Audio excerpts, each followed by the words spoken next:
Dimanche 26 mars 2023, Le Monde a publié une interview de Jamel Debbouze. L'humoriste s'est lancé dans un projet d'envergure, ouvrir un restaurant en hommage à sa mère au sein de l'Institut du monde arabe. L'occasion pour lui de parler cuisine, mais aussi famille. Révélé à la fin des années 90 pour son rôle dans la série H, puis dans Le fabuleux destin d'Amélie Poulain, 2001, et Astérix et Obélix, Mission Cléopâtre d'Alain Chabat, 2002, Jamel Debbouze est une figure incontournable de l'humour en France. Pourtant, ce n'est pas sur scène ni dans un film qu'on le retrouve cette fois. Dimanche 26 mars 2023, l'acteur s'est confié dans les colonnes du Monde sur son nouveau projet, ouvrir un restaurant en hommage à la cuisine de sa mère au sein de l'Institut du monde arabe à Paris, 5e arrondissement. Darmima, le nom du restaurant, note de la rédaction, paraît loin de mon métier, mais il ne l'est pas de moi et de mon histoire. Car ce restaurant est en l'honneur de ma mère Fatima, qu'on appelle Mima dans la famille. Il fait écho à la cuisine marocaine de mon enfance, et plus généralement de la Méditerranée, confie-il. Les meilleurs moments de ma vie, je les ai vécus autour d'un tagine pour Jamel Debbouze, l'ouverture de cet établissement est l'accomplissement d'un rêve. Je le porte depuis si longtemps, ce restaurant. J'étais déjà candidat en 2007 à l'Institut du monde arabe, mais mon dossier n'avait pas été retenu, raconte-t-il.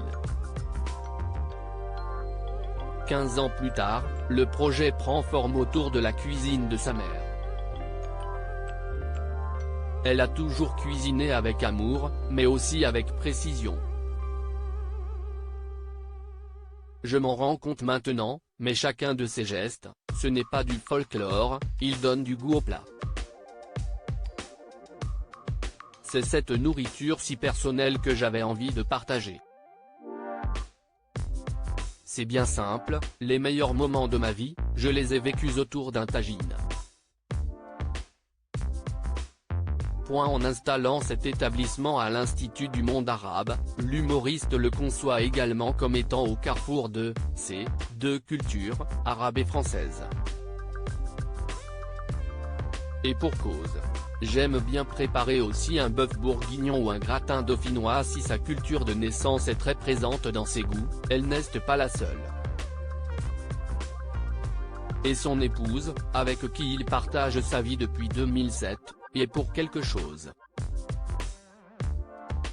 J'aime bien préparer aussi un bœuf bourguignon ou un gratin dauphinois, des plats, parmi d'autres, que je maîtrise grâce à ma femme Mélissa, raconte-t-il. Marié depuis 15 ans, le couple a 2 enfants qui doivent sans doute se régaler à table. Auprès de nos confrères, leur papa assure qu'il adore aller au marché. Je le fais très souvent quand je suis dans le sud de la France, surtout à Saint-Rémy-de-Provence, où je retrouve l'esprit du Maroc, à travers par exemple l'olivier, cet arbre que mes deux pays ont en commun, explique-t-il. Un esprit qu'il espère transmettre à ceux qui, dans la cuisine de Darmima, vont s'atteler à reproduire les plats grâce au carnet de recettes de sa mère. On a puisé dans ces grands classiques, des briouates, du baba ganoush, des pastillas, des couscous, des tagines. Ensuite, il faut pouvoir les dupliquer sur 120 couverts, ce qui n'est pas évident, même si on cuisine avec simplicité. Ça va prendre quelques mois pour parvenir à tout interpréter, conclut-il. À lire aussi je me demande comment c'est possible qu'elle ne m'ait pas quitté. Jamel Debbouze fait des confidences hilarantes sur sa vie de jeune papa dans Hot Ones.